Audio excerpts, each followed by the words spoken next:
Hey guys, it's Maria Park and welcome to ATN, our review of Falcon and Winter Soldier episode 6. Yes, I realize my hair is different. No, it is not my hair, and I'm tired and didn't feel like braiding or doing anything to my hair. So I put on a cosplay wig. We're just going to move past that now and move on. So, episode 6. Oh my Lord. First of all, they revealed that Sharon Carter, of course, is Power Broker, which we knew she was either a Power Broker or working for Power Broker. So it wasn't that big of a shock. What's sad for me about this episode is that Sharon shot Carly and Carly died. And why that is sad for me is that Carly didn't go out because of her belief system. Carly went out because Sharon didn't want anyone to know she was Power Broker. Sharon Carter has fallen into the pit of poo. She is on the dark side. We saw this in the comics when she went undercover and she was working with Hydra and she got left behind by S.H.I.E.L.D. and she decided to just become a double agent. That was a very dark time. And what's interesting about her hiring Batroc the Leaper is that in the comics, he actually had kidnapped her at one point and took her to Hydra. And I remember that. And so all these little tie-ins are interesting, how the MCU has taken these storylines and kind of morphed them into something else, but still kind of keeping the same players involved, if that makes sense. And Batroc being the first person that Sam fought makes sense because that was the first person he fought as Captain America in the comics. Although, for me personally, the best Batroc the Leaper fight, this is just personal opinion, was when he fought Gambit.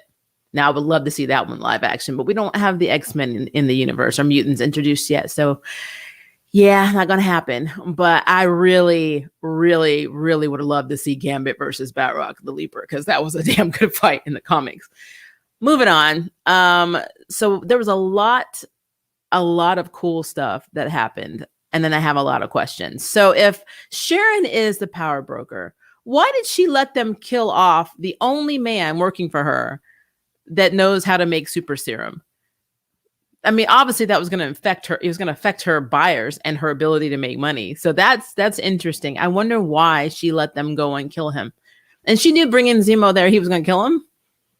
I wonder why she thought that was a good idea. So that's just one of the questions that I thought about after I started processing this morning. Number 2. So Zemo, I don't know how he knew, but Zemo seems to know everything. His butler blew up the getaway, well, not really getaway car. It was the transport car that were taking them. I guess they were either going to the rack or they were going to another really heavily guarded, prison. So Zemo's butler was sitting in the car with a device and blew up the car that the other 3 main flag smashers that were with Carly on the mission to stop the GRC because they got apprehended, arrested, and put in the car. How did he know where and when, unless he has somebody that's still working for them on the inside, which is such a weird twist because when they were flag smashers were being put into the police van, even the guy that was closing the door, the cop, even said their motto. I think it was one people, one world, or one world, one people, whatever. So we knew that he was also a supporter of the flag smashers. So it's such a weird thing that the butler's just sitting there in the car and just blows it up. But I'm like, how did Zemo know when they'd be apprehended, when the police van would be there? I just have questions, guys. I have questions. I do love Sam's suit.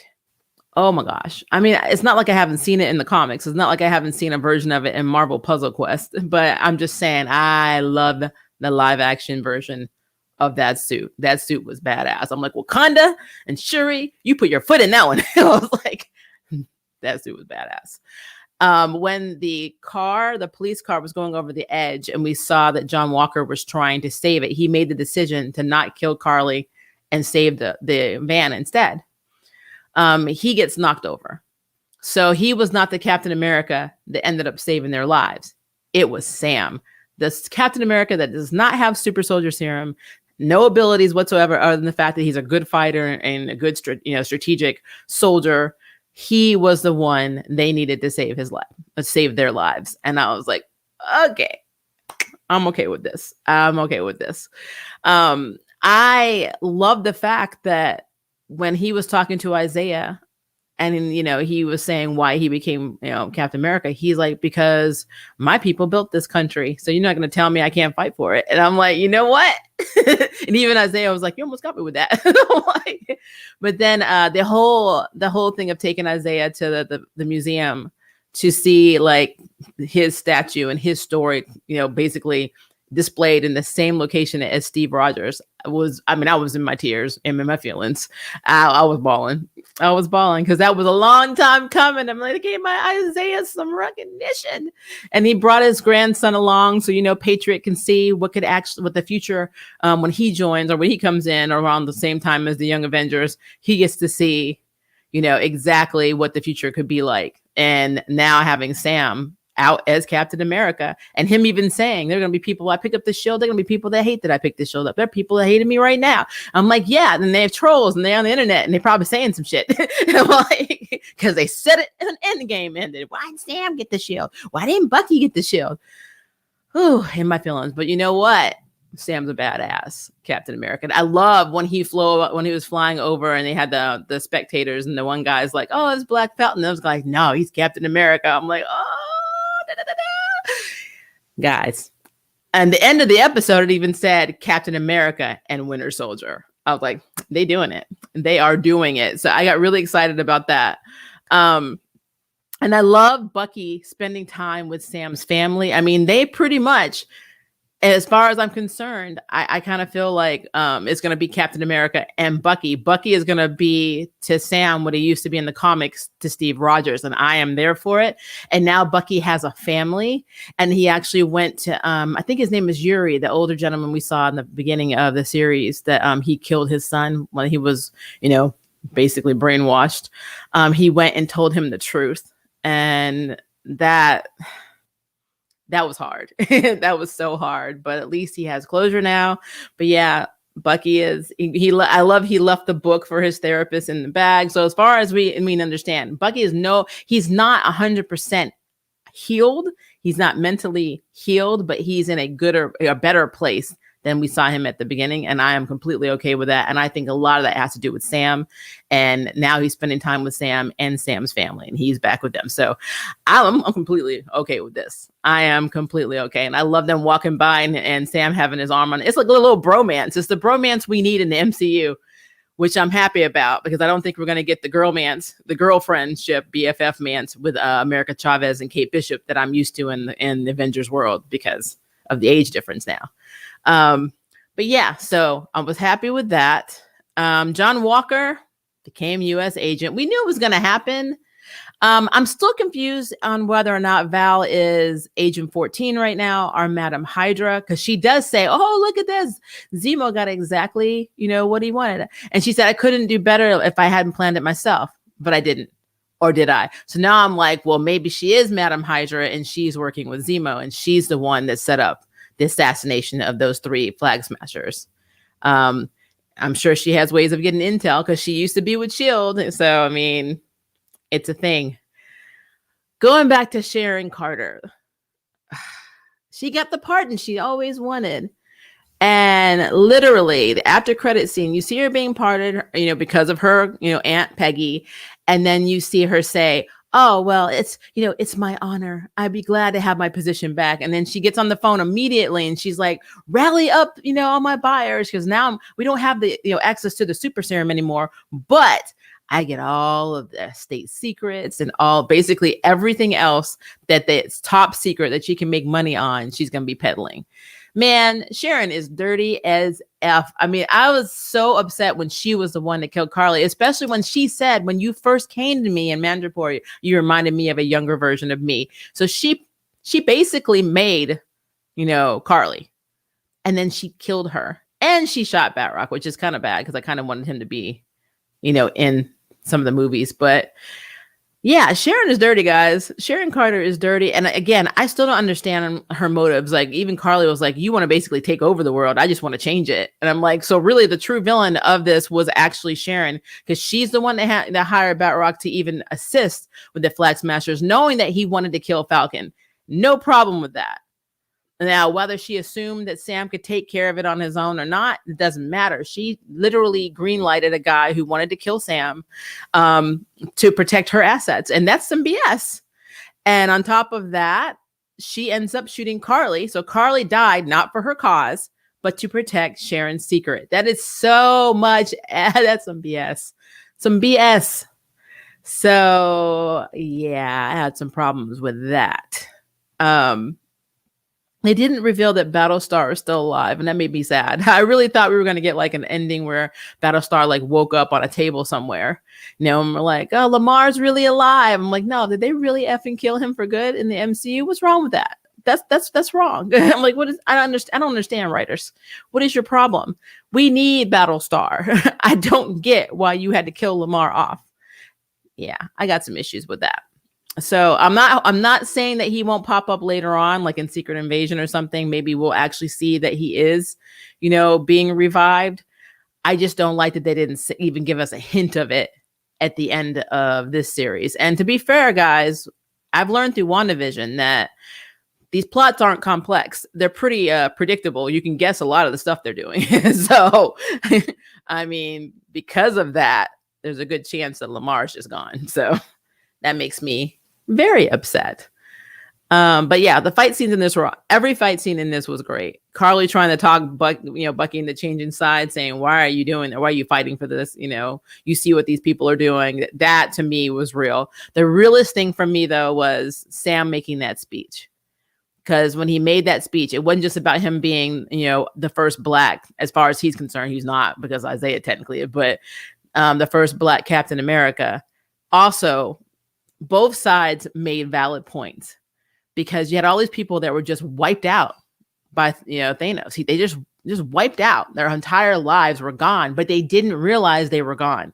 They came back thinking it was only a couple of hours or 30 minutes later, and then it's been like 5 years, and somebody's sleeping in their bed. Somebody has their job. Somebody has their spouse, their children. I mean, their entire lives were ripped from them by no fault of their own. And then on top of that, you have the people that were left behind. They had to deal with all that, having half the population wiped out, having to rebuild your entire freaking planet because of what happened. Commerce, leadership, everything is messed up. So there is no easy answer and a hell of a lot of gray area. And I like that they both said that, because it takes me back to like, if you think about when the U.S. intervened in the German war, you had a lot of people, a lot of survivors from a lot of these concentration camps were going back to get their homes and their businesses. And the Germans that had taken over their businesses and their houses were so scared they were shooting them when they were coming back. So imagine surviving all that just to be gunned down trying to get back your property. So you have that side that is historically accurate. But then you also have to think about the refugees. And I hate calling them that, because they really shouldn't be called that, because they are citizens of the planet. But the people that were left behind, the ones that are there were no borders. So they trusted they could relocate and rebuild their lives. And now people come back and you're like, all right, get out. It's not fair on either side. And how do you fix that? Now, what the GRC was doing was messed up. They were taking sides. They were like, no, we're going to give people back what they lost and F all of you. And Sam let them know, you can't treat people like this. This is what, Senator, you need to do better. And I love Sam saying, I don't have powers. The only power that I have is that I can do, or we can do better. And I'm like, oh, he just dropped some knowledge that I think everybody needed to hear. And it's very reflective of today. Like the GRC being attacked, that's such a reflection of the Capitol attack. So yeah, I love this episode. I effing love this episode. But again, the only thing I have questions about Sharon's motives. Because again, if you wanted to use the super serum, why the hell would you let them find the one guy that makes it for you, and then allow him to be killed by Zemo? That doesn't make any sense to me whatsoever. That's kind of stupid. And then Carly not dying for her cause. Like, she was ready to die, but she didn't die for her cause. She literally died to keep Sharon's secret. That I love how Sam looked at Sharon after she shot Carly, because he was trying to talk her down and he didn't want to fight her, and she didn't want to hurt him. She wasn't going to shoot Sam. We all knew that she was not going to shoot him. And Sharon When she shot him, I mean, she shot Carly, I already knew she was doing that to protect her own ass. And that is such BS. So yeah, when Steve chose to leave her for Aunt Peggy, that girl lost everything and she lost her effing mind. So maybe this is Steve's fault because she was pretty obsessed with him in the comics, and went through a lot for Steve. So, I mean, it's fair to reason that in the MCU, she's just as crazy. But yeah, she's not my favorite person right now. Just saying. To me, Sharon was the biggest villain of Falcon and Winter Soldier. But now we have Captain and Winter Soldier, so I'm happy with that. Let's see. For real, that does count the people who are just making that argument in bad faith. Let me see what you said. Some people are mad with the finale because of the fact that Sam ain't no Captain America, and that was Steve Rogers, and there'll never be another Captain America, which goes to show they don't read the comics. Of course they don't read the comics. I said this in 2 other streams. The same people that get upset about this are the same people that don't have a problem with Shang-Chi. The fact that, China was up in arms over Shang-Chi not being cast by a mainlander in China when the character is half white. So, I mean, they don't think about this. And as a mixed person of mixed identity, I'm just tired of characters not being able to be mixed anymore. It's like, you're not allowed to be. It's like, I don't care what you mix with. No, pick a side. That's literally what's happening. And it pisses me off. So just saying, they're going to let them be in their feelings. You know what? They can be in them. The speech and the Isaiah scene proved it without a shadow of doubt. Sam is Captain America. I want to know who he got to do that. Like, what connections did he have at the museum to get that statue up that fast? To be fair, we don't know the timeline. And because of his speech that was broadcast, we will say it's awesome that the GRC decided to stop what they were doing and figure out a better way. So, and the senator really didn't have a choice because he wants to stay in office. So, but I love Sam in this. Sam is Captain America. They will be okay. The people that don't like this, they will also be okay. They just can watch something else. It doesn't matter. It does not matter. Sharon may have thought that protecting her connection and their need for discretion was a higher priority than the life of a serum maker. Networks are everything in both intelligence, work, and crime. You're right. That's true. I got to go back and figure out, how did they find out about him? Because I know they went to, her name went right out of my head. The connection that ended up getting killed before they went to see him, to try and get a name. But I can't remember how they got his name. So I really need to figure that out. But it does explain why she was kind of, annoyed when she was getting in the car with her driver. And we were all like, oh, she's got a driver. It does kind of explain why Sharon was kind of ticked off when she got in she's like, another asset gone. That was a lot in this episode. I do like that Sam said the Flag Smashers weren't terrorists. Yeah, he said they're not. Stop calling them terrorists. And I like what he said. If you don't do the right thing, the next Carly is going to come and it's going to be the 2.0 version, and you don't want that. And I'm like, yeah, you're right. You're right. How cool was that helicopter scene though? Where, not only did he not in the water, he came back, he said, you're going to earn this ass whooping. And then he was like, and he's talking to the woman. He was like, we have to time this countdown for 5. And then, he knocks the pilot out. And then after he knocks the pilot out, the woman jumps in and takes control of the helicopter. I'm like, that was cool. I really like this. Like, they did not disappoint in action scenes in this whatsoever. John Walker trying to take on Carly was funny. He even had his little homemade Captain America shield. I was like, that's so funny. But at the end, he kind of did the right thing, because you saw him, he was shaking his head. He was thinking, I really want to go kill this bitch, but I need to get the guys that are trapped in the van, but I really want to go kill this bitch. Okay, I'm going to go try and grab it. So you see, the van pulling back, but then of course he gets knocked down because the Flag Smashers weren't having that. But I love that Sam was the one that saved them. I mean, the only one there in that moment that did not have powers. So, and then another crazy thing, Sharon using the whole Ethan Hunt face. I can't remember, we saw that in Winter Soldier, or if we saw that in no, it wasn't the Iron Man. I think that was Winter Soldier. But yeah, having her use that was cool because it shows that they still have their shield tech. So that's kind of cool. And Sharon being there when she could never come on American soil. That was sus as hell anyway. Why weren't they like, it doesn't make any sense. Why don't they suspect this woman?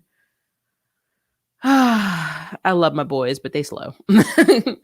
The version of MCU we have now could have been the No More Mutants scenario when mutants were originally part of the world before Wanda created the MCU as we know it. Now 2-2. Yeah, or actually WandaVision should have opened the door to the mutants because she's a Nexus being, and that would have made a hell of a lot of sense.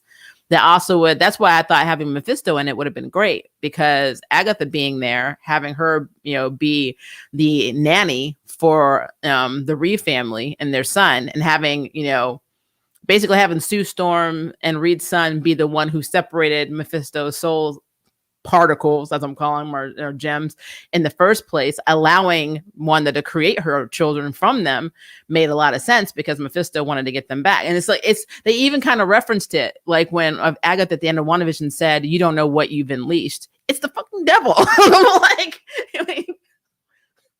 I was so annoyed because there were so many things they could have done. Like even the milk carton scenario, when she was looking at the milk carton and you saw that little blonde boy on there. I mean, hello.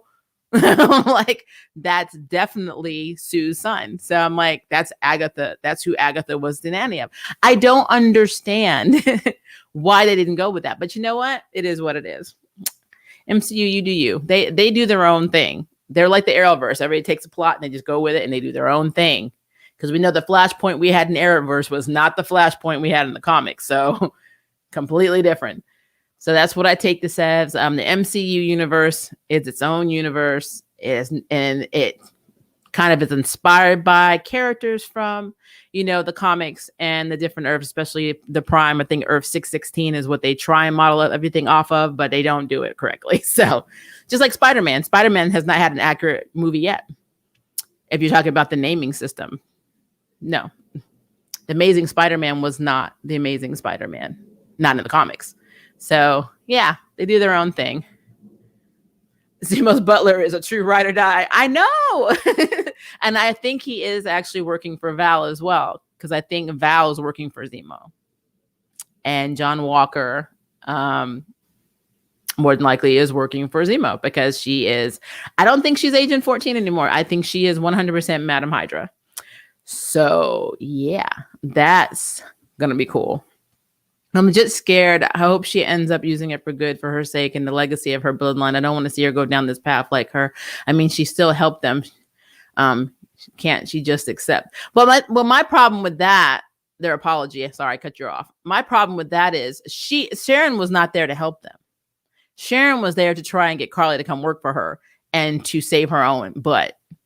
Because if she was there to help them, she would have never hired, Batroc to fight or basically to help the Flag Smashers, knowing that he wanted to kill Sam in the first place. That was not her intention. Her intention was not to aid them. Her intention was to make it seem like she was aiding them so they didn't suspect her as the power broker, because she is all about protecting herself. She doesn't have loyalty to anybody because she doesn't trust them because she's gone crazy. So no, she was not there. Sharon, and no scope of anyone's imagination was Sharon doing this to help, Sam and Bucky. That was not why she was there. It's interesting though. Like I said, there's a lot of stuff throughout this episode that I was just like, wow, this is messed up. And most of this stuff is kind of Sharon's intervention.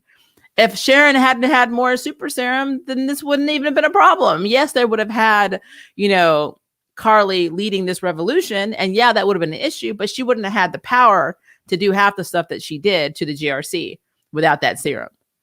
So in retrospect, all of this started with Sharon. Sharon is the villain of this episode, or this entire series. And that's kind of messed up. Maybe 95% was her own reasons, but maybe like 5% was to help. I think the Sharon that we knew back in Civil War and back in Winter Soldier is not the same Sharon that we have now. You can see it on her face. She looks like she looks like she doesn't give a flying crap about her country, protecting anybody, with her job, because, she used to be an agent that believed everything there was to believe about S.H.I.E.L.D. because, again, she is Peggy Carter's niece. It is a legacy. She doesn't care about any of that anymore. She is out for herself. It's all about profit and buyers and making money. She literally lost her mind. So now I don't think any part of her is trying to help anyone, and it's sad. I wonder when the other heroes will find out that Sharon turned heel. I wonder if they ever will, because if we remember in the comics, we never knew who the power broker was. So the fact that we even have this is interesting. So that it may never come to light. But then again, having her be the power broker, they may do something completely different. It's interesting though, because like her having access to all of these secrets at a time when we're about to come into Secret Invasion, which is Nick Fury's series, is going to be, I think, is going to play into a lot of either a redemption arc for her, or we're going to see just how much of a villain Sharon truly is. Because since if they play out with the true Secret Invasion, you don't know who actually is you and who actually is, an invader. So like, people are going to be coming to try and get more powers, and they're going to go to the power broker to protect themselves. So this is going to be a freaking invasion. So I'm just curious. I am very curious to see who gets what from her, because in the comics, a lot of characters get powers and abilities from her. It's going to be interesting. It is going to be interesting.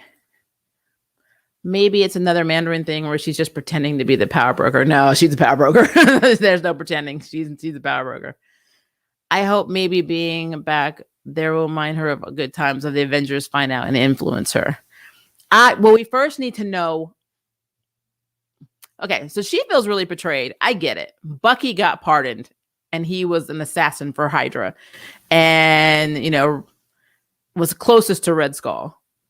Only thing she did was take tech and give it to Captain America and give it to Bucky or to Falcon. She literally became an enemy of the state for that. Even though they've already stated that Captain America's shield is not technically owned by the government, and that's a lot of gray area. Now the wings are, but the shield is not. So if you really think about that, she is super pissed that they got pardoned and she had to run. And when she had to run, she couldn't see her family and her friends for 5 years. That does something to you. It's like being a soldier. Like my dad. My dad's a Vietnam vet. He has PTSD from the war. Some things just mess you up. I mean, they just mess you up. Look at Isaiah. Isaiah is a great man, but he became very embittered because of how he was treated, and rightfully so. He was imprisoned, after being a hero and rescuing his entire team. He was imprisoned. And his wife died before he could even talk to her, and they weren't even giving him her letters, and vice versa. There was no communication. He lost everything. But Isaiah was not out there killing people, and Isaiah was not out there being a power broker. So it just depends on you as a person and your constitution. And Sharon, even in the comics, has turned bad twice that I remember, that I can recall. So I don't know. It's a thing. If you find the beliefs of the Flag Smashers interesting, their real-world counterparts are anarchists. Some notable anarchist philosophers are Noam Chomsky, Henry David Thoreau, and Mahatma Gandhi. Yeah, well, and see, I think I read this article that the Flag Smashers represent every oppressed minority in this country and beyond. So, from democracy fight in China to Black Lives Matter to what's happening with the Asian attacks on the street. There's so much anti-Asian rhetoric going around. It's insane. Just all of these, everything down to the fact that, with Native Americans, the fact that they have not been treated as citizens since 1492. Go figure. They represent a lot of unfairness, systemic racism, discrimination. Everything rolled into one. So you really can use the Flag Smashers as an interpretation of a lot of different causes and movements. And I think it's cool.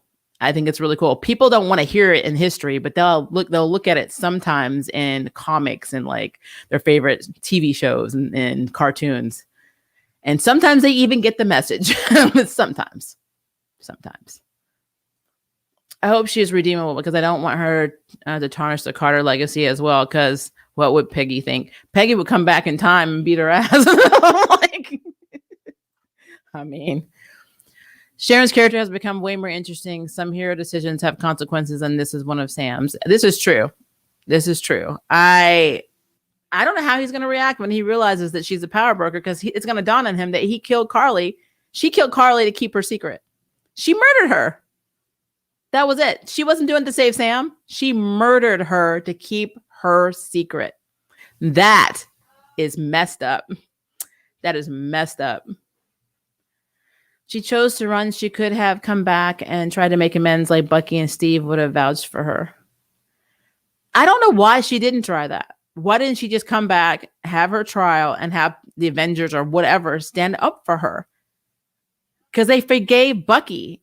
He got sentenced to basically therapy. All she did was take government tech. Yeah, that's bad. But I mean, how is she public enemy of the state? She gave the shield and the wings back to the heroes that originally were carrying them. So that she really got railroaded. And they should have used her family name to be more lenient on her. That whole thing never made sense to me anyway. But yeah, there's just so many. There's so much. There's just so much, but you have to still see she sent the Leaper to aid the Flag Smashers, even though she knew he wanted to kill Sam. That's messed up. That is messed up. So no, I don't give her a pass in this, because she knew what she was doing. She's calculating as hell. My theory was that Sam and Carly would team up to take down Walker, but it was the opposite. I think if she didn't die, she would have been redeemable. She even apologizes to Sam. Carly, is that what you're saying? Yeah, Carly, I think, was really redeemable. Carly is just a lost child. She had no parents. She was an orphan. The only family she had was being screwed over by the GRC. She was tired. When you are oppressed for so long, you get angry. And even Sam saw that. He agreed with it. He didn't agree with what she was doing, like how she was going about it. The Carly was kind of like, well, what should I do? Just go protest on the streets? No one takes me seriously. The media is controlled by the same people that are trying to do this. So, I mean, they have all the power. We have nothing. And we keep being treated like we're not even citizens of this planet. So that was messed up. Now, I get it. But I also don't like terrorists. And that's pretty much what Sam was saying. We understand the cause. The cause is just. But how you're going about, being an activist for this cause is by killing people. And that is where we draw the line. That's on the extreme side. So every cause has extremists. That's just how it is. The Flag Smashers, much more like real world anarchists in existence, nation states, their stuff is a major cause of systemic oppression. Yeah, there are so many countries that do this. So the U.S. is just big on it because we're not supposed to be. We're supposed to be a melting pot. We're supposed to be the one place that all nations, all cultures can come together in this and, make a life for yourself and not worry about being discriminated and be, don't have persecution and blah, blah, blah. And it's a bunch of crap. I want to see them find a way to bring Peggy back through time travel and smack the hell out of Sharon and be like, how dare you ruin our name? I would love that. I would love that. Why didn't Carly tell Sam, hey, she's the power broker, go after her? I was wondering that when she was laying in his arms. My theory was she couldn't. It seemed like she wanted to say something. I think she wanted to say, I'm sorry. I think she wanted to say, she's the power broker. Yeah, because I would have. But then that happens across the board. Every time I see a movie and somebody does not reveal something that will mess up another character, I get mad. I'm like, why? You have one shot. Tell him. When she was holding the gun on Sharon, instead of saying, don't get involved, whatever, she should have said, she's the power broker. She's how I got the serum in the first place. Why didn't she say it then? I would have sang like a canary. I've been like, oh yeah, I got it from her and I stole it and gave it to some other people. I was going to give it to some other people and she's mad about it. And that's why she's really here. But no, nope. I love the fact that Sam chose to not fight Carly like Steve chose to not fight Bucky. Yeah. I'd also like the fact that John Walker actually made the decision to save the people in the truck going over the edge and in lieu of trying to kill Carly, even though Carly was beating his butt. If Kingpin became part of MCU continuity, it would be interesting to see if he clashes with Power Broker or if they conflate Kingpin and Power Broker stories together. I would like to see that. They'd also have to bring in Daredevil, and that would be very cool, especially if we got the Netflix Daredevil, because I actually like the actor who played Matt Broderick in that one. It's pretty cool. They would have backed her if she had asked. I think that this, I think this is a missed opportunity for a very good character. I don't like that Carly's dead. I think Carly would have been very cool. I would love to see her make it even down the line to Secret Invasion. But I'm starting to wonder who else is going to be in Secret Invasion at this point. I know Sentry better be, though, because, again, I'm not giving up this Illuminati dream. I'm not giving that up. This episode felt like the final act of a movie. It did. I mean, it was a little rushed, but at the same time, they got a lot done in 6 episodes. So I can't hate on that. And the biggest achievement for me, besides Sam being Captain America and Isaiah finally getting his place in history in the museum, was the fact that we got our bromance. Sam and Bucky. Like, Bucky brought pie. He was playing with the nephews. He's still macking on the sister. He was holding his arm up and these kids were swinging from it. He's finally found himself a family. He has somewhere to go back to and they welcome him. And I think that's awesome. So that made me happy. So if I didn't take anything else from this, I love that Bucky got to have somewhere to belong that's not in a jail cell or working for Hydra.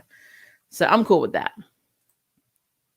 Didn't expect Walker to be redeemed, though. Yeah, he's going to be a U.S. agent, but I don't like the fact that it's Madam Hydra that's doing his redemption, because that is very problematic. That was nice that Sam is carrying out what Carly dreamed of, but in a peaceful way. Yep. I like how he decided to be Captain America on his own terms. I think that's cool. I think that is extremely cool. Because in the last episode, when Isaiah said they will never let a black man be Captain America, that affected him. And then he talked with his sister. And she's like, why are you going to let somebody else tell you who you are, basically? And I love how he said that. I love how he talked to Isaiah. And he's like, we built this country. And he's like, so nobody's going to tell me I can't fight for it. And Isaiah did not know what to say that. He kind of looked at him like, never effing thought of that. I didn't think of that. So, yeah, all of that was cool. But what I also love about Falcon and Isaiah now having this connection is, in the comics, Falcon was actually a Isaiah Washington fanboy. It was Steve that Isaiah met. And so I think it's kind of cool that they don't have the same relationship in the comics, but I love the fact that now he's got a deeper connection with Isaiah, because Isaiah will always understand what Sam goes through. Even though Isaiah has a super serum and was experimented on and put in prison, Sam does know. I mean, technically Sam was put in prison too at the end of Civil War. But you know what I'm saying? So, like, he has that connection. He'll always know what Isaiah went through. And Isaiah will be able to be like a guardian or a guide for him. I think that's pretty cool. I'm completely okay with that. I think Isaiah could be his role model and he can go talk to him about things. And then when Patriot comes along, when the grandson gets his, because he should have abilities. I don't know now, because, I mean, honestly, depends if he was with his wife after he had the serum or not before he was imprisoned. But if his grandson inherited or got the gene, the superhero gene, through the messed up version of the serum that Isaiah got, then technically speaking, he should be on his way to be Patriot too. So I don't know. Blurred, what are you doing in here? You have a stream. Hi, Ernie. I literally text you this morning. I'm like, thank you. I had to do a 1:00 because I could not move it. I have a gig today. So I was going to do it at 3, but couldn't do it at 3 today. But Blurred, I'm confused. Is this not Saturday at 1:38 p.m.? And are you not in a stream on your own channel? What's happening? Is it Friday? Guys, I work a lot. So now you see the epitome of my insanity. You are absolutely correct. It is Friday. Okay, then I retract my sorry.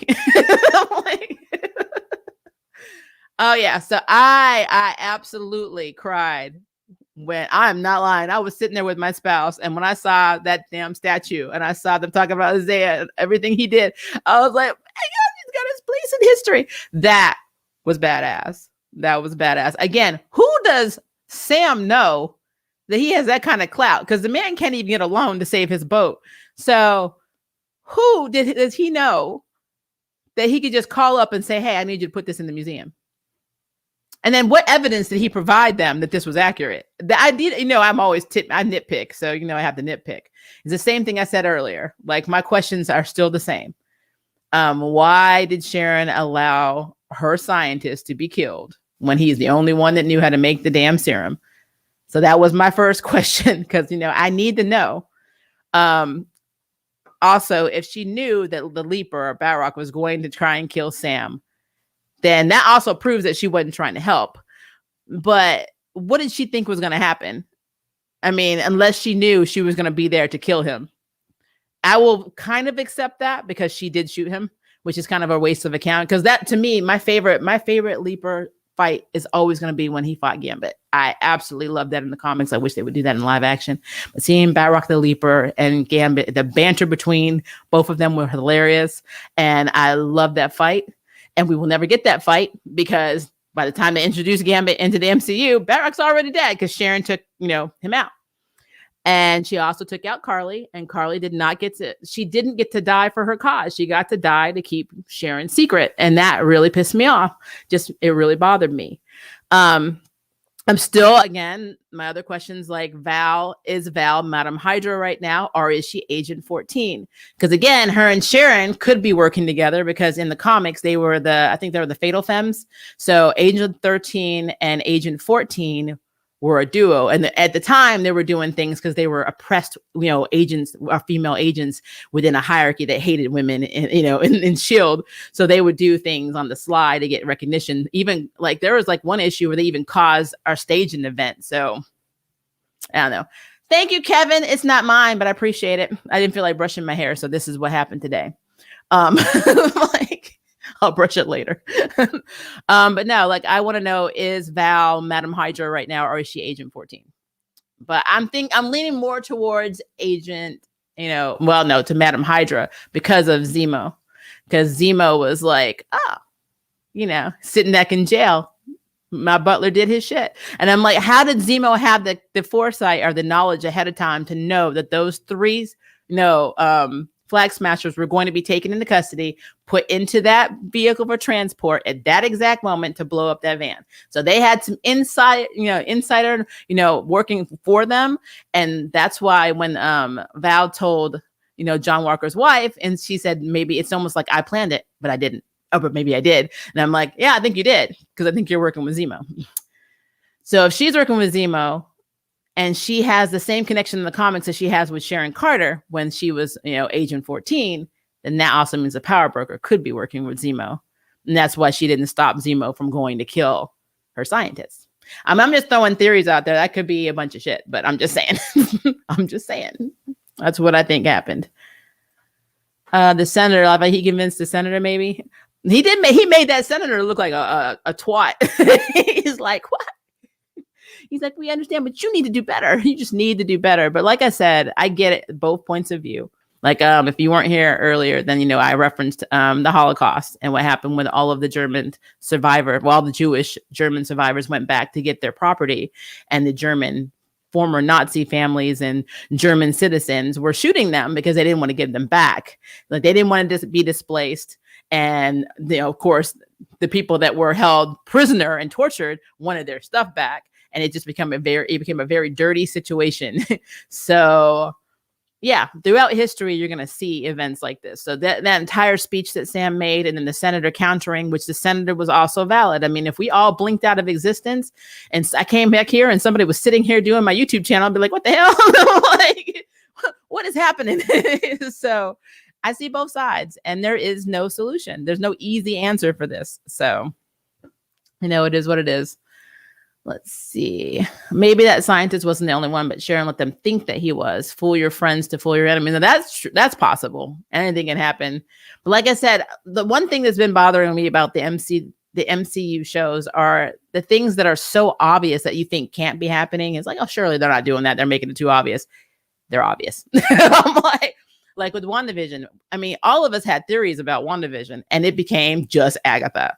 And I'm like, could there be some underlining stuff on there, like Mephisto, or what I thought was happening, with, the Fantastic Four with Sue and Reed's son being the one that separated, just like in the comics, like House of M. Could it have been a House of M hybrid situation? Yes. Wanda being a Nexus being, she could really do anything in terms of bending reality. She could have brought the X-Men. She could have brought all the mutants in. None of that happened. The only clue that we have to even Wiccan and Speed coming back is her hearing her son's cry for help, when she's looking through the Darkhold. So I don't know. The MCU likes to take you on this journey and throw every damn Easter egg in the world, making it seem like they're doing something, and then saying, nah, we're just doing this. So this could be another one. I don't know. I am fun, David. I'm fun. So I'm gonna be real. You think I'm fun now? You wait till I watch Mortal Kombat and I do my stream tomorrow. That's gonna be later though. We're gonna make sure we time that after Blurred. So you guys won't be like, what? So it'll be tomorrow. If you're Blurred, if you're ending at 3 or 4, I guess I'll do mine at 4 or 5, like right after you. But we gonna talk about Mortal Kombat. I was bad. I watched the first 7 minutes on HBO Max, lost my mind. So just saying. The showrunner for basically said there was no mystery to buddy cop stories, and this is exactly that. Well, hey, we got our bromance. We did get our bromance. Look, Bucky was invited to the cookout. I'm like, he brought the pie. He can look. He can be all over the sister when Sam has his back turned. I mean, he's welcomed into the family. And if you saw my last stream when Sam said stop flirting with my sister, I'm like, why? He's moldable now. He has no attachments. He has no, ex-wives, no history other than the fact that he used to kill people, and was brainwashed. He's lived with Black people before because he lived in Wakanda. So we know he's all down with that. He is perfect husband material. And nobody's going to touch your sister and nobody's going to touch your nephews because, well, we already know what will happen. So why not? He's already at the family cookout. Let him be. Let him be. Do yours, whatever. Hey, what'd I just tell you? That's what friends do. I'm going to do a live commentary tonight. Are you? I'm going to be watching it tonight. I have to wait for River to get off work. So me and my spouse and my daughter, she doesn't get off till 8. So I can't watch it until 8:15, but I'm probably going to watch it twice. Watch it tonight and in the morning. So I already know. Let me scroll back up so I can see Power Broker's next objective as being the recruitment of super scientists and merges into her network so she can control the distribution of new superpowers. I can see that, Wayne. She's got her pardon now. Again, I still always thought it was stupid that she became the freaking enemy of the state and she was Peggy Carter's niece. She should have been pardoned because look what John Walker literally killed a man with the Captain America shield on basically live. It was live streamed. And he got a pat. Just due to your service, we're just going to strip you of your title. And I'm like, what? All Sharon did was give the freaking Captain Shield and Falcon wings back. And she was the enemy of the state. I mean, that's some bullshit. So I see why she's mad. I can see why she's mad. Yeah, they had to have a cookout. Of course they had to have a cookout. Like, personally, I don't think old Sharon is fully gone, just buried in her subconscious. She hasn't gone full Alice yet, so that's good news. We don't know how deep she's fallen down this rabbit hole. Again, I remember in the comics, though, when she was a double agent, she got in with Hydra and something went wrong. And I remember they made the call to leave her there. And so S.H.I.E.L.D. left. Like left her behind enemy lines. And so she was so mad, she literally became an agent of Hydra. And then there's another issue where the Leaper, Batroc, actually ended up being hired to kidnap her, to brainwash her. So she's had a lot of interactions with Hydra. So she's been bad a few times. And normally what brings her out of it is Steve, because she has this obsession with Steve Rogers in the comics. She's always had this obsession with him. But he's always wanted Aunt Peggy. So, which is kind of messed up. So he had another girlfriend too. I can't remember her name, Beatrice or something like that. But she had beef with her too. Yeah. Sharon has gone through some stuff in the comics. She's gone through a lot of stuff. I think she was pregnant at one point and was either shot or stabbed and ended up losing the baby. And that made her crazy too. So she's had a lot of moments where she went nuts. So this is nothing new for this character. We've just never known who the Power Broker was in the comics. Ernie, correct me if I'm wrong. I don't think they've ever revealed the Power Broker. As long as I've been reading comics, I've never heard who the Power Broker. I know of the Power Broker, but they never said who this person was. I don't even know if they've implied if it was a man or a woman. So This is new. And the fact that we know that Sharon is the power broker, that is new. Now, whether that will be written to the comics, who knows? Because, you know, they like to imitate art sometimes in the comics. But yeah, in the comics, it was more of a company than anything else. That's what I thought. And I know we used to have symbols for power broker, and I remember a lot of different heroes ended up getting powers from the power broker. But I just don't ever remember a physical being. So, you know, whatever. Move back up. Sorry. Now that Sam is Captain America, they can do Captain America 4 without Chris. They better not. I've been hearing like rumors that they're trying to bring him back. I will be pissed as hell if they bring him back. I'm telling you that if they want Chris Evans to come back, make him a Lantern or something. Make him, you know, not Hal. He can be Kyle Rayner. He can't come back as Steve Rogers. I'm tired.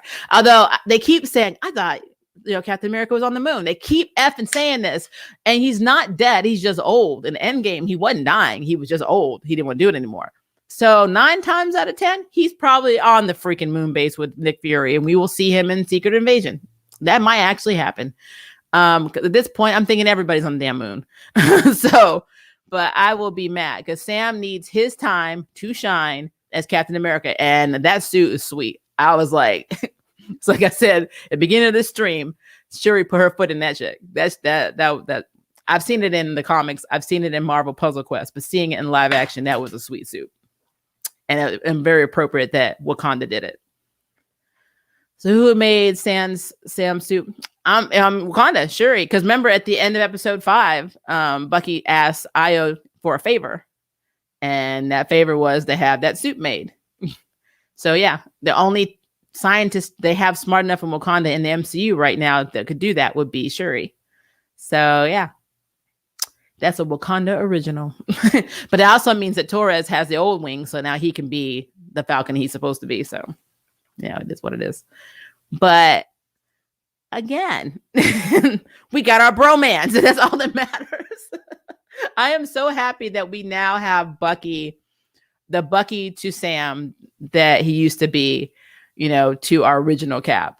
Because the one thing I always thought was interesting is in the comics, is Battlestar was also called Bucky, which is kind of racist. And there's even an article I think I Googled it because somebody had referenced like back in slavery days, whenever they would sell men, they would call the black male slaves bucks. And so I can't even remember this issue, but I remember reading about it.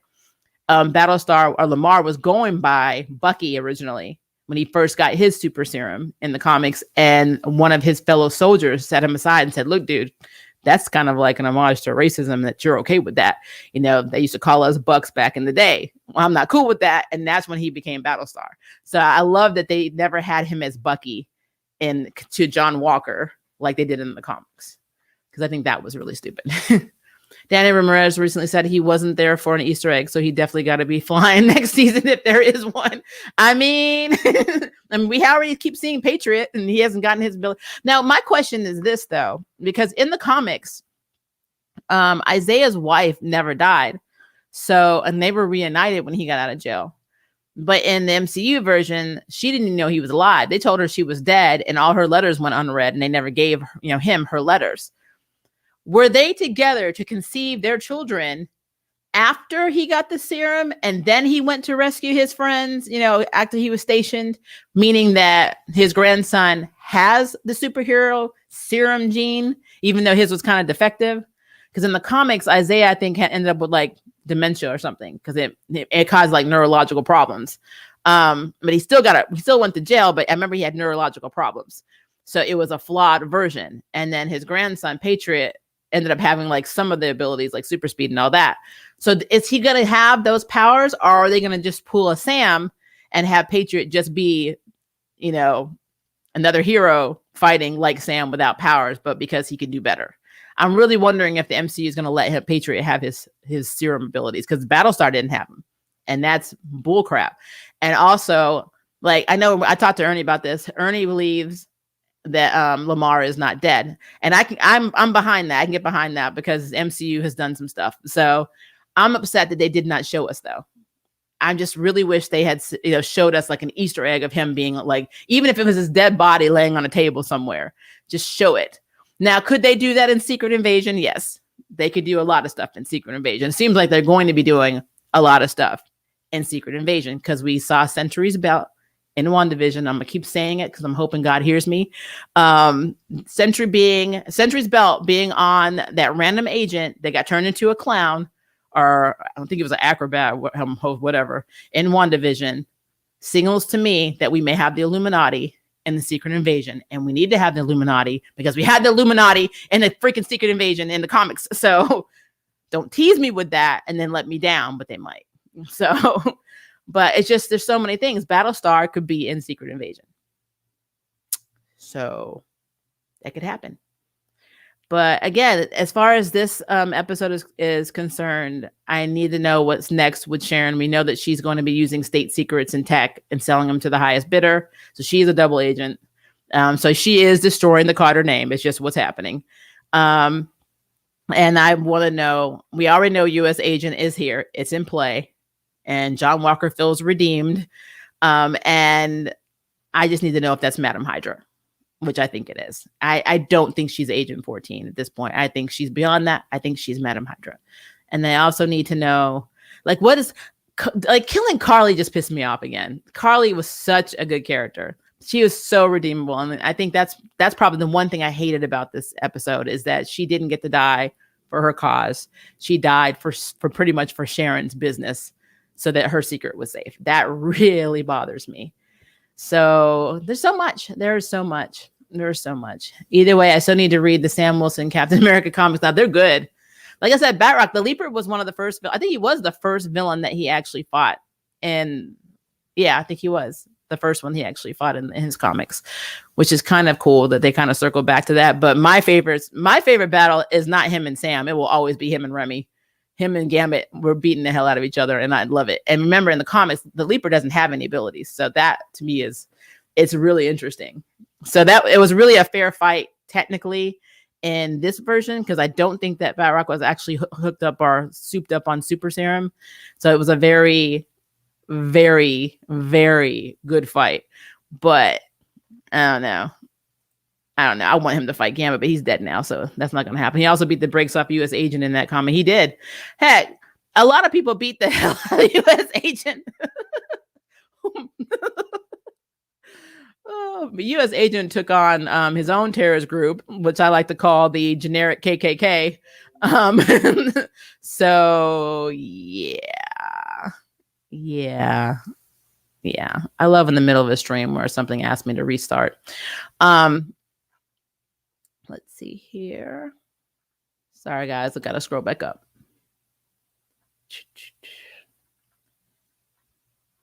Okay. I'm just chilling here with some cool people and doing my Latino nerd thing and Blurred Without Fear. I mean,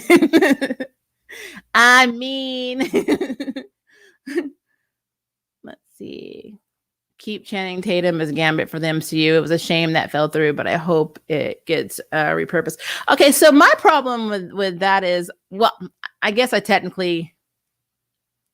he started off strong, but he kept losing that accent. Like, I don't know. That was in the trial, the test thing that they did, when they were showing not behind the scenes. I guess it was when he was auditioning for the role. If he can keep the accent up, I guess it would be fine. But there are other actors I think that would be really badass Gambits. I mean, very badass Gambits. There's one in that, that show Warriors I saw the trailer for, who I think would be very good as Gambit. I cannot remember his name, and it's a foreign name, but I will get it. But I think he would be really good. And then what's his name? David something from Outlander would be very good. The Outlander. Is it the Outlander, the Scottish show? I think he would be a very good Gambit, but don't ask me his name either. I should probably do like a little mini vid on who should play Gambit in the MCU. There are a lot of very talented actors. I know a lot of people are upset that the lead in, and we talked about this yesterday, the lead in, what was it called? Crazy Rich Asians is not Shang-Chi because of him being half European and half Chinese. And it was like the perfect casting because that's what Shang-Chi is. He's mixed. Stop erasing mixed identity, people. Um, but yeah, casting MCU characters is kind of hit or miss. They've done some really good jobs, but there's sometimes I'm kind of like, why did you think this person was good for this role? It is what it is. So Mr. Matterboard's in the MCU. We would definitely see a lot more of it whenever the mutants get introduced in the MCU. Well, we'll at least see Wolverine. Who else went to Madripoor? Kate Bishop. Oh, Hawkeye. That could be a thing. Yes, I do like the Sam and Bucky bromance. That's because me and you are always on the same page, Kevin. I'm like, always. Always. Okay, let me scroll up. Okay. Okay, I think I read that one. Sorry, David. Can we talk about the fact that John thought he did something with his homemade shield? Like, I absolutely. When I saw the back of it, because like I sit pretty far away from my TV, I'm like, are those sticky notes? Like, did they show you how to throw? Did he put like this arrow here, throw it toss that way, like instructions on throwing it? Oh my gosh, that was hilarious. Like, that was hilarious. Oh no. It's apparently in the Shang-Chi trailer. What is? The actor who played Cole in Mortal Kombat Edition to play Shang-Chi, but they turned him down. I don't get it. I mean, I like Simu Liu. I love him, in Kim's Convenience. I love that show. Even though if I'm really gonna be nitpicky about it, it is a Korean family, and he is the only Chinese character, a Chinese actor playing a Korean, which is something they do all the time. I don't know what it is. They typecast any Asian for any Asian, just thinking I guess it's like saying racially, you all look alike. It's really stupid. But again, we already know they had to change Shang-Chi's daddy because daddy was problematic.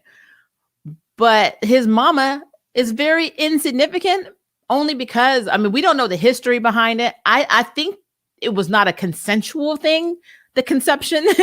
So maybe that's why they try and downplay it. But at the end of the day, mama was white.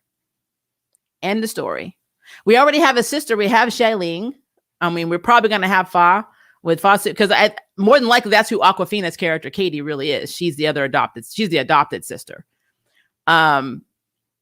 Which I think somebody said there's a toy circling. Disney has a toy out for her already. So if they have a toy for her, that means they've already spoiled the game because Disney wants their money. But I don't get why. I've never understood this. I don't understand why they can't just keep, when they have a mixed character, they can't just keep the mixed character. Why they got to pick? Like when China was all up in arms, I was like, stop being mad at the fact that this character is only half Chinese and is also half European. You can't be upset about a mainlander who is not a mainlander in the comics. I need you to read it, then come back to me, and then we can talk. So yeah, but I will say what I am excited about with Shang-Chi is what I really want to happen is the Atlas Foundation. I am so super excited because at the end of WandaVision, by having Monica tell Jimmy that he makes a very good leader, that is an indication that we probably, most definitely, maybe come on MCU, we'll get the Atlas Foundation. And that's going to open up a whole can of Asian heroes. Everybody that actually read the Atlas Foundation comics or anything in regard to Atlas, because there have been a slew of them, even crossovers with Avengers. We'll get Arrow, we'll get Wave, we'll get Silk, we'll get all of the mainstream and very, really less known characters into the universe. And that will be extremely kick-ass because they will be under Jimmy and they will not be under Nick Fury. It will be his teams, his connections, making Jimmy a very, very important character. Now, I know, I'm going to say it again, I understand that his actor is Chinese, or it's Korean in real life, playing a Chinese man, but that's what they do. So I can't do the casting for these people. I don't understand why they do it. They just do it. So yes, I understand the actor from Fresh Off the Boat is actually Chinese. Is actually Korean, sorry, and is playing Chinese a lot. I think every role I've seen him in, he's played somebody from China, and he is completely, both of his parents are Korean. I looked it up. I don't know. I don't know what to tell you on that. But outside of that, my boy, they need to bring in the Atlas Foundation. I will be so effing excited if this happens. Will it happen? I don't know, but it should. If they do Spider-Verse and we get Silk, that might be another tie-in, another Easter egg that we're getting the Atlas Foundation. But again, I don't know. I believe Sony is making a Silk, but has a TV series. So it's going to be as a TV series. See, I've been hearing for years they're talking about doing a movie for Silk, but I mean, they need to bring Cindy Moon in, and like, there's actually, I don't know if I was talking to Blurred about this, but I think there's a Easter egg in the first Spider-Man movie, Homecoming. I think that's what it's called. Where there's a girl named Cindy who's Asian, who they refer. It's almost like having an Easter egg, and they do that. They do throw characters around in the background and that have no real significance in the movies, but actually do in the comics. Like Liz in the original Spider-Man movie, when Tobey Maguire was trying to sit, next to the girl on the bus, and it's, that's Liz. And she had no real role anywhere else in the movie. It was just like, wow, she was a major player, in Peter Parker's high school life. So I don't know. They do stuff like that. I don't know why, but I would be okay. Well, it depends on who does the TV series. Is this going to be a Disney Plus thing? Is this going to be like a Hulu or Amazon Prime? I mean, it just really depends on who's going to do the TV series. Because I love Silk's character. I just need them to take out everything in connection to Peter Parker, because the whole pheromone thing was really weird to me. Them trying to jump each other like in the middle of battles and stuff because they were so turned on by it, because they were bitten by the same spider, just was really weird. They can just do away with all of that, and then I will be okay. Keep Hector in, but do away all that, the other crap, and then I will be okay. It's a Prime series. That could go either way. It could be good. It could be weird. No. Isn't the actress credited as Minnie Moon in the credits? I heard probably. That's the thing. They do that. I'm like, I don't know why. Because I'm pretty sure that girl is not going to be Cindy Moon. I really want Arden Cho to play her though. We get Cindy Moon. Okay, so Amazon Prime. Did they say what day what date it was going to be? Like, were they aiming for 2022? I have obviously been behind on news because I've been working too much, so I need to get on that. But with the Disney and Sony deal, maybe the Silk series will dual stream on Amazon and Disney Plus.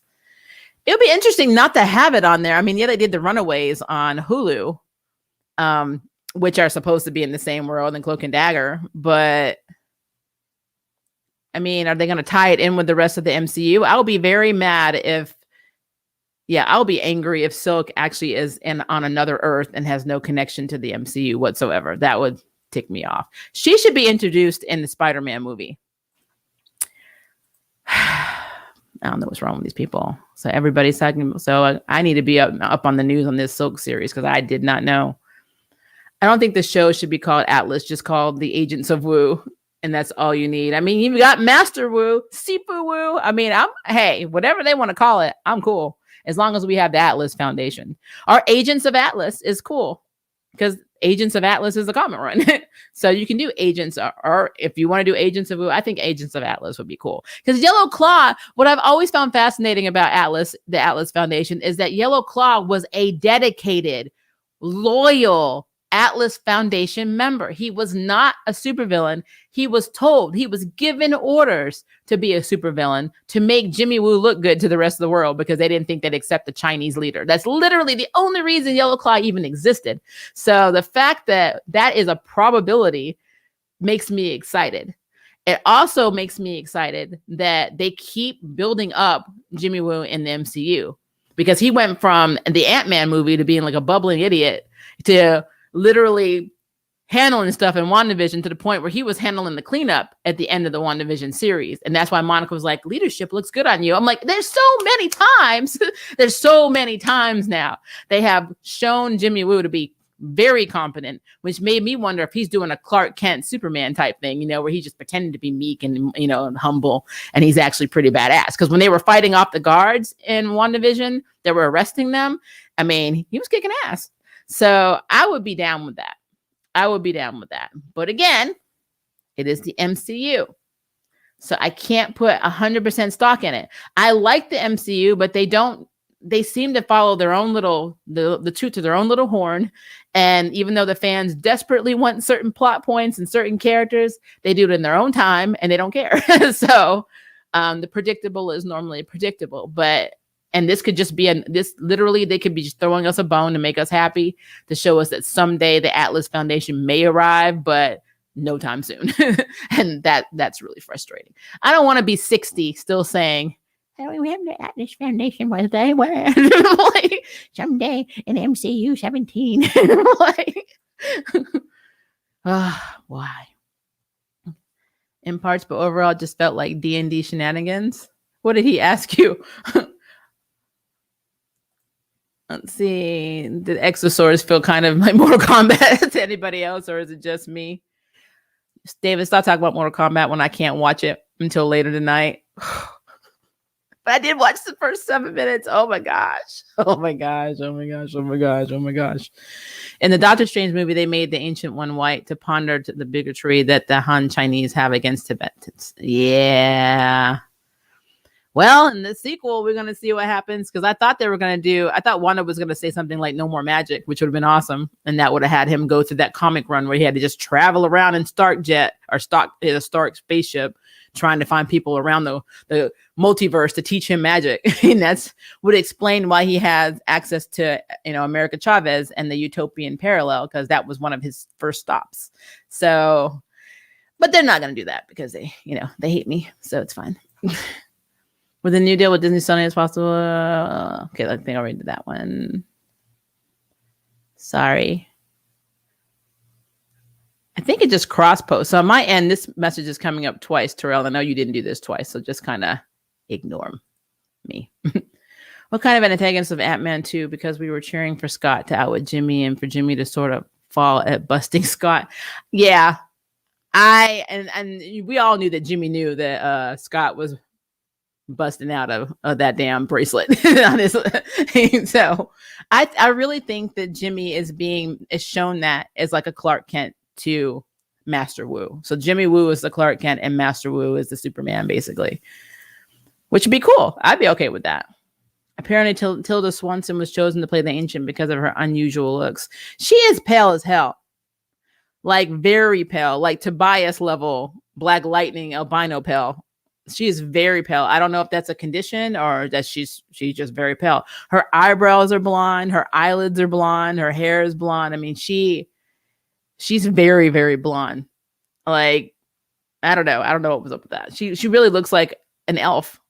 Like, she really looks like an elf, which is probably how she ends up in all of the, medieval type movies. She gets cast in a lot of medieval type shows and movies, especially in the UK, because of how she looks. So I could see that. Wonder if the Z-Wave made Ghost stay dormant and able to repair Zords. Delta, Runner, Mega, Winger, and his Zord and Ninja Storm's legendary Megazord. Is this what you're writing, Emmanuel, in your fic, or are you actually asking that question? I know people don't like the Ancient One was whitewashed, but her portrayal was still good. Yeah. It's just a problem for me all around. At this point, right now, I'm just in my feelings about the fact that, people are okay with Shang-Chi's mixed identity being taken and just like, that's not a big deal. For somebody who's mixed, I feel offended by that. So I'm like, why can't we have representation too? Why? And then I say this as a half Black woman. Had he been half Black, that shit would have never happened. Because if MCU if he was half Chinese and half Black, you better effing believe he would have been half Chinese and half Black in that movie. And everybody here knows it. I don't want to hear that crap. But if he's mixed, being half Chinese and anything else, it's like not a big deal. Just be Chinese. That is some BS and some double standard shit. I'm just throwing that out there, and I don't like it. Don't like it. Let's see. Okay. I think I read that one too. Okay, so did you say, I didn't think I read the cash grab. Chris said in an interview, he is open to returning, but only his character was progressed narratively. He won't come back just for fan service or a cash grab. Okay, why? But in what way would they bring him back? Like, how would they bring him back? without taking a dump on Sam as Captain America. I don't like that. Sam is Captain America. He earned being Captain America. He made valid points on why he is very capable and should be revered as Captain America. And the fact that Isaiah said they would never let a black man become Captain America, and then he countered with, we built this country, and so nobody's going to tell me I can't fight for it. No, Sam is Captain America. Even Bucky accepts Sam as Captain America. So Steve needs to go play with Peggy, whatever you need to do, and move on. That's what needs to happen. This is writing Explain the Wings on Q-Rex and the Mini-Zord with Delta Runner Return. Okay, cool. So that's the fiction writing. You should probably link that in the comments when this video posts. I want to check it out because I know that you're redoing the entire Power Ranger universe. So I'm completely okay with that. I mean, it's their own canon, so nothing wrong with some artistic interpretation. I mean, yeah, like I said, MC is its own universe. It's just like the Arrowverse. Arrowverse is not comic accurate on any scope of anyone's imagination. So there's nothing in Arrowverse that's accurate. Nothing. Maybe some of the pairings. No. That I will say Painkiller. I was worried about Painkiller. Now I'm like, all right, I can do Painkiller. As long as they keep to that writing style and keep to that set, I'm cool with Painkiller. And TC needs to be moved over to Painkiller. The sci-fi hero fiction fantasy, it's often easier to find characters that are half human and half non-human than conventionally biracial.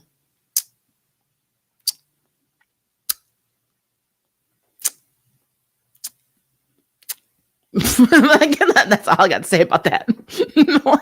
What's interesting to me is that there are so many biracial comic book characters. For instance, Allure, who is half Cambodian and half black, which a lot of people don't know, a Marvel character. Danielle Cage, who is Jessica and Luke Cage's kid. I mean, there are lists of mixed characters, but when they're introduced, they're never introduced as mixed. And it irritates the living hell out of me because we exist. So just throwing that out there, guys. Like I said, but it's definitely a thing that does bother me because I feel like if you're talking about erasing identities, you are literally doing it while making, like, the person that wrote this script, and I'm going to say now Captain America and Winter Soldier, was on top of dealing with BLM, which is amazing, which is on top of dealing with what happened with the Capitol, which is a reflection of what happened with the GRC, was on top of handling, all of the atrocities that happened throughout the world of people being displaced and people being considered refugees and terrorists. All of these things are good. They're progressive and we love it. But then you get to the point where they're actual characters that have mixed identity and they're just like, but that's not a problem. And that doesn't matter. And the fact that you think that is the problem. So even when I talk about Asian characters or other characters that are basically cast as others, like my spouse is Korean. If my spouse was cast as a Japanese person or a Chinese person, first of all, my spouse doesn't speak Japanese or Chinese, doesn't know anything about these cultures, but you just basically said by looking at my spouse's Korean face that they can pass for Chinese and Japanese. That's messed up. That is cultural appropriation, and they do it all the effing time. So we have this discussion, guys, when we talk about Charmed. At the end of the day, I love Charmed to death, but Maggie and Macy have no Hispanic blood, the actresses, and at all. They are half black and half white. They are not Hispanic. So they are taking on a role as a half Hispanic, half black character, and they're not Latina X, and they are representing Latina X. And technically speaking, it's cultural appropriation. I mean, it's just what it is. And it's what Hollywood does. And it's accepted. And I don't know why. I don't get it. Because when you cast, like, I will tell you this, if you cast another light-skinned woman as Storm, you're going to see a shitstorm. But you basically just said you can cast a half black, half white woman as a half Hispanic, half black woman. And that is socially acceptable. That is bullshit. So, yeah. Like I said before, just Lewis Town playing a Japanese character in MK. Yep. I don't get it. I don't get it. Yeah, he should have been Shang-Chi. He would have been perfect as Shang-Chi. They don't look at it that way. They only see the face, and that's all they see. 24 hours ago, I crap you not. True story. I got some blood work for my medical condition back, and I just happened to look at the top of the chart, and it had race white, and then it had / non-Hispanic. What about this face says white to you? I look like a whole effing minority. The person that did this was my doctor's nurse, who I have seen for the past 3.5 years. They go by what they think in that moment when they look at you. I don't know what she saw, but this wasn't it. And this is what happens, and they don't care. And when you are of two races, heck, you don't even have to be of two races. You could literally be extremely light-skinned Black person or extremely dark-skinned Hispanic person. Or, there are some Cambodians and Vietnamese that are blacker than Black. People just see it, and then they typecast you, and then that's what you are. But it is messed up. So, I don't know. He was born for it. They said after seeing him in MK, I'm glad he didn't get it. Really? Do you like him in that? Oh, you already what? Blurred. Shush your mouth. Shush. I think Emilia Clarke will play Shannon or Diamondback, but that's just my guess. She kind of looks like Shannon. Okay. This is for Winona Earp, a donation. What? Sorry, what did I miss today? I actually have to do my review for the last 3 episodes of Winona. Oh, super chat. Okay. Awesome. So you want me to review that? Is that what you're saying? Because I am. I have 3 episodes left of the season. I didn't have a chance to actually watch it, which I'm a big Way Hot fan too. So I love everything about Winona Earp. I'm so upset that Winona Earp is canceled. I don't know what to do. I was hoping that Hulu or somebody would pick it up because Sci-Fi is notorious for canceling series that are very effing good. It drives me nuts. And I know that IDW had no money for the last season because I was one of the ones that donated to have the season made. I got one of the special Blu-rays and all that because we were pitching it. And so, yeah, I am an Earper, but I just, it's hard because I realized once I watch those 3 episodes, it's over. There's no more, except for the comic run and IDW. There's no more, and that makes me extremely sad. So, yeah, I did not like him in it. Uh-oh. You usually have pretty good taste, too, so I probably will agree with you. We're both in the ethnically ambiguous club, Maria. Yeah, I get it all. I'm like, depending on, how I wear my hair, if I wear makeup, I get everything from Hispanic to Filipino to Eastern African, which I do have Eastern African in me, so that's not too far off the mark. But yeah, I was white for a whole 48 hours. I was like, you need to update this chart. And what they don't understand health-wise, your nationality, your race, your heritage has a big impact on the diseases you get and how, they should treat you. There are different ranges in blood. So you're basically taking my markers based on the fact that you think I'm completely white. Now I am half white. My mother's Scottish. So I do have European, but you can't just give me tests and take it on a European Caucasian scale and not, do the rest. So I can't. I just can't. I can't. You are on a roll today, Cindy. Thank you.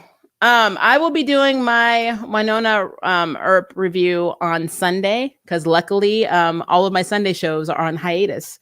So that will be when I will do the Winona finale review. And tomorrow is going to be my Mortal Kombat stream. So Mortal Kombat right now is like, I'm just shaking, but I can't do anything because my spouse is working my spouse gets off at 5:30, I think. And then my daughter gets off at 8 and we're all going to watch it together because we made a vow. Damn vows. Because I want to watch it right now. Oh my gosh. Because you're an Earper too? Awesome. Yeah, I big Earp and I'm big Way Hot fan. So yeah, that review is going to be very sad for me because it's going to be the last time I talk about the TV show Winona Earp, and it just makes me sad. It makes me sad, but I'm sure it went out with a bang. Literally, that's what people are telling me, that it was really. People said that they liked how it ended, but I don't think I will because it's ending. So I'm gonna find. I'll always have something to nitpick of, like, they should have done this and they didn't have time to do this. So we'll see. I'm sad, but don't spoil it if you have seen it. Can you make sure that gets to Winona through donations? I will do my best. I think I can get to the main page on their the track page. I'll look and see. I will do my best. If not, I will just make the donation to the GoFundMe they had. They're still doing a GoFundMe to try and get a new season too. I don't know what's going to happen. It worked before. You never know. Let me get here. Actress Sofia Vergara is naturally blonde, but she couldn't get roles until she dyed her hair black because the concept of a blonde Latina confused white people too much. What? But you know what's interesting is that, and she's not even mixed. Emma Stone did not start getting work when she had blonde hair until she dyed her hair red, and Amy Adams didn't get work till she dyed her hair red, strawberry blonde too. She had blonde hair or brown. No, her hair was like mousy brown, and they wouldn't cast Amy Adams in anything, and then she had to dye her hair red to get any work. Man, Hollywood's a bitch. It's just what they are. They're horrible people. Professor Kyle, born from Venjix hack in the biofield that he and Crunch merging Wild Sword Preston's one sealed back in time from evil. You really have written out an entire. I mean, you should be submitting this stuff to like Boom Comics, because I feel like you even fixed Megaforce, and you know I don't like that show. So you should really see who you can send some of this stuff to and see if they'd be interested in hiring you, or at least talking to you about using your concepts, because You've been doing some thinking on this, and it shows. Whenever I get into a show like that, when Rick and Morty first came out, or Kim's Convenience, like 2 years ago, nobody talks about the show, but I take a break for a few minutes and suddenly it's viral. Yeah, I've seen every season of Kim's Convenience because it's extremely funny. Sadly, though, I can only see it when it goes on Netflix. I think they air it in Canada first, and then we get it when it hits Netflix. But I freaking love that show. It's completely hysterical. That's how I knew about Simulu. But again, he is literally the only character on there that's Chinese. Like, everybody there is actually Korean, and they're playing a Korean family, and the oldest son just happens to be Chinese. So it makes me want to go look at everybody else in the cast, like the new Kung Fu show I've been reviewing. I want to look and see. I know Olivia Long is actually Chinese, but I want to look at everybody now and see if they're all Chinese, or if they're just throwing different nationalities in, because they do that. And I don't know why. I don't know why. There have been so many characters or actresses that I have seen in multiple roles. Michelle Yeoh has not always been played a Chinese character. She's played Japanese. She's played Korean. She's played Thai. Like, they just... It's actually really messed up if you think about it, because not every Asian looks alike. You know, they have different features, different distinguishing features. Their eyes are not all the same. And it's like, you're basically saying, but nobody will know that, so nobody cares. That's basically what you're saying. There's no difference between saying that all Asians look alike, then all Black people look alike, then all Hispanic people look alike, then all Native American people. I mean, it's the same crap, but nobody says anything about it. And I know in Hollywood, a lot of Asian actors are just happy to get work, because they're like, we just want to work. And, I mean, unfortunately, we can't wait around for our, race specific roles, because there's just so few and in between. So we just take whatever we can get. And I understand that too. And it's sad. It's just sad. It's just really sad. Okay, what happens to make a show go from completely ignored to cultural phenomenon? The person in it gets cast in something bigger. That's basically what happens. You may want to make your stories non-Power Ranger and make it into original material so you can control your art more. I agree with that. What's the bigger problem? The ones who get cast, or the actors who audition or accept those roles? I never blame the actors for that. It's not the actors' fault. They need to make money. They need to live. It's the producers. It's the casting directors. It's the people that think it's okay to do that. That is the main problem.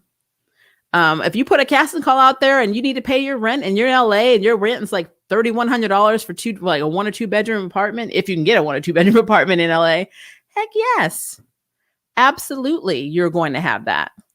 You're going to be like, give me whatever role, I'll play. I mean, that's why you saw a lot of people, a lot of Black actors in the past taking on these roles where they were like the help, the nannies, the most racist, stereotypical, roles you could possibly get, because they still wanted to work. They still needed to make money. It wasn't that they believed in the project.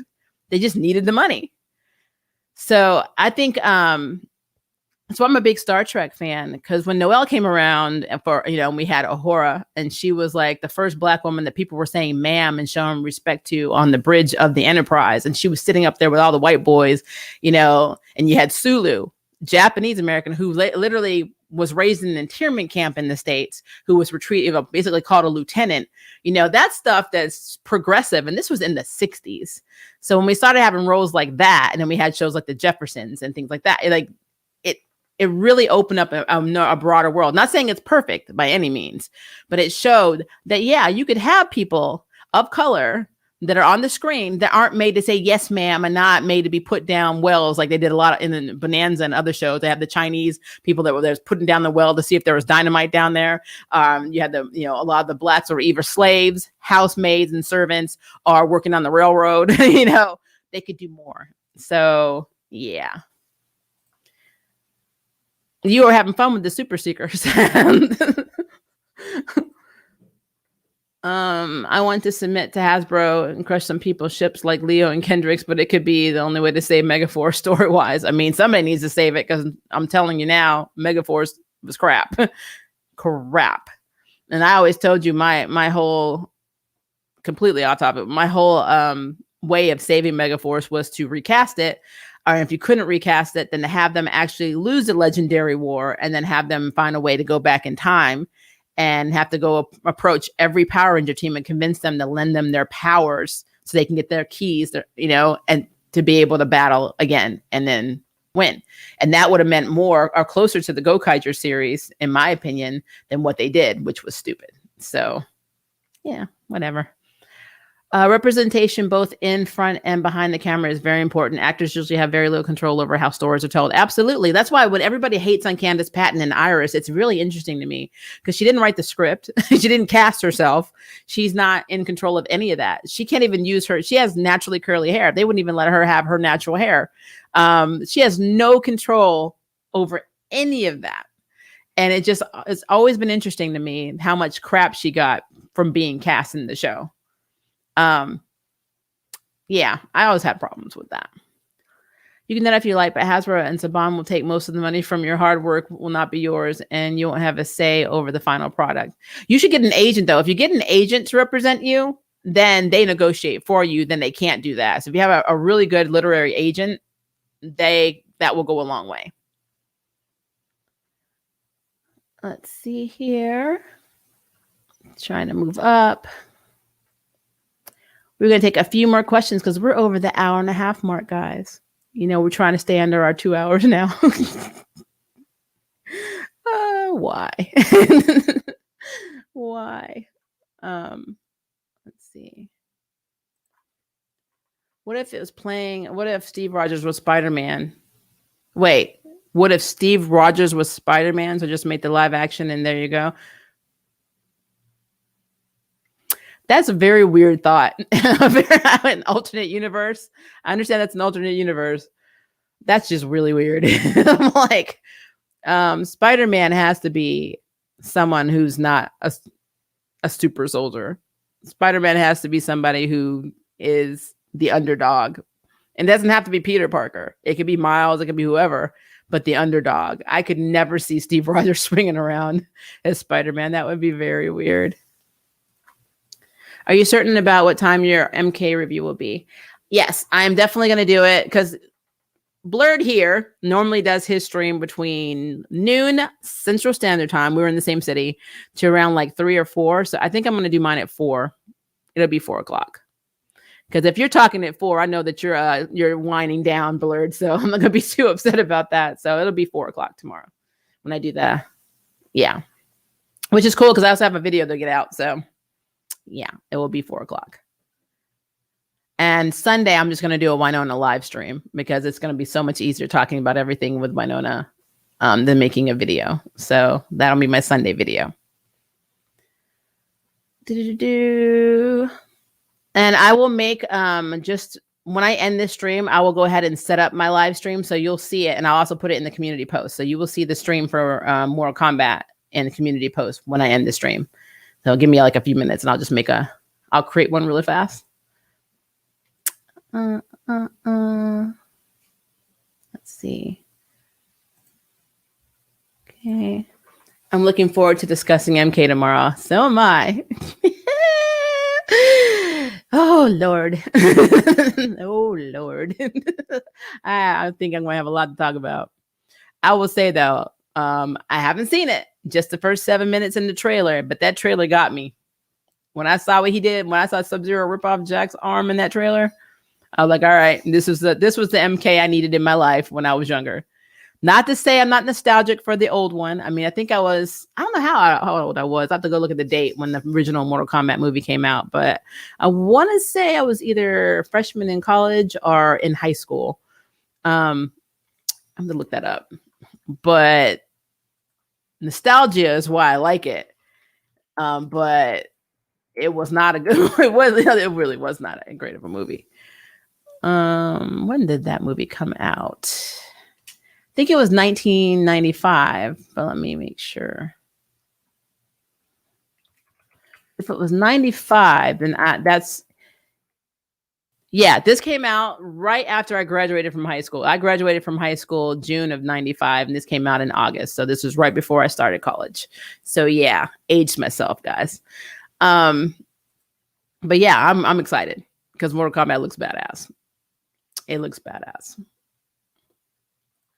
Hi, Chastin. How you doing, lady? Let's see, you popped in here. My husband watched Mortal Kombat at 12 a.m. this morning when it started streaming. I wanted to, but River had to work this morning. I'm off today, but River had to work this morning and they had meetings, so I knew we couldn't do it. I really, really wanted to watch it. And plus, our daughter was asleep around 11, so she got off at 8 o'clock last night. So she usually goes to bed. She's wiped out. She works tech support for Apple. So, dealing with customers all day from home remotely is very strenuous and tedious. So sometimes she just passes out. But tonight we are watching Mortal Kombat. So I am excited. I'm so excited. And I'm probably going to agree with what Blurred said, but doesn't matter. The other characters will make it for me. He's an original now, so I should be all right. Let's see here. Hello, Mr. Brooks. How are you? Okay, if you just popped in here, I already did my review for episode 6 of Captain America and Winter Soldier, which they should have just said Captain America and Bucky. We don't have to have Winter Soldier. We could say Bucky. Bucky is cool all on his own. I really cannot wait to see them in other properties because now that we have it established, we have our bromance that we need. They're BFFs. Bucky's at the family dinners, hanging out on the pier. He's accepted. He is now an ally and potentially Sarah's future husband. Like, I want to see more. I hate that this was only 6 episodes. I mean, they did not do a bad job for 6 episodes, but I really wish we got at least 12 or 13 episodes. I think they could have done a lot more. But for what they did, I mean, it wasn't, I feel like I didn't feel bad about the ending. I didn't feel bad about how it progressed. And everybody seemed to be like what they should be. Like Zemo's Zemo. And, he's a conniving little a-hole and he got exactly what he wanted. I mean, you got to say something for a character that can literally get everything he wants and be incarcerated, because when Wakanda came for him, at first I thought he was dead. I mean, the fact that they put him on the raft is interesting because I thought Io was like, well, now we're going to handle this Wakanda style. We're going to kill his ass. But they did not. So, it's interesting. Maybe they're trying a new thing. But I don't know. I've got so much hope for. I love that we had Io in this and I'm hoping we get her girlfriend / wife / the reason she rebels against Wakanda. I hope we do see something along those lines. We might see it, especially since I heard that Valkyrie is going to have a big role in future MCU. So, and she's also a lesbian. She's queer like me. We'll see. We'll see. There's a lot they can do, but this show has definitely given us a lot to think about, a lot to ponder. But not on the level of WandaVision. It's not. WandaVision was like the acid trip you didn't think you needed. Captain America and Winter Soldier is the mystery that you wanted and potentially can solve fairly easily. So completely okay with that. Red Zeo and Legendary Battle was Lauren handling the growing power, mastering the Sheba Shield. Yeah, somebody's explained to me how Lauren is a Sheba when she's not Japanese, because that is a Japanese name. That's definite culture appropriation. That is a problematic series all around. To be honest, Samurai has always been problematic. I second that. Zoe's Extraordinary Playlist is a great show. I haven't seen that. I've seen the trailer for it, so I'll probably have to check that one out. Because I really like Crazy Ex-Girlfriend, so I probably would like that too. Okay. All right, I'm going to take another question, and then it is time for me to go.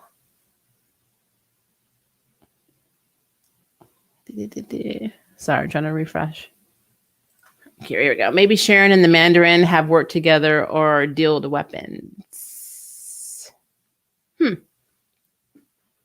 mean, at this point, we don't really know who Sharon's come in contact with. It's been 5 years. So, I mean, she really could have, unless she pops up in another movie or Mandarin pops up in a series with her, we'll never know. But I don't want to, it would be hard for me to not think that she hasn't had a lot of shady dealings with a lot of people that are going to be big players in the villain world of MCU because of how long she's been power broker. She probably put some of these players in power, honestly. Batroc already had beef all the way back from Winter Soldier, so we knew who he was. We know who the Leaper was. But there could be tons of villains they haven't even introduced yet that are going to be major players that had a run-in or probably got something from Sharon. So Sharon's probably had a hand in a lot of stuff. And that's interesting to me. It's very interesting. And Sharon, like I said, for me, the overall villain of this series is Sharon.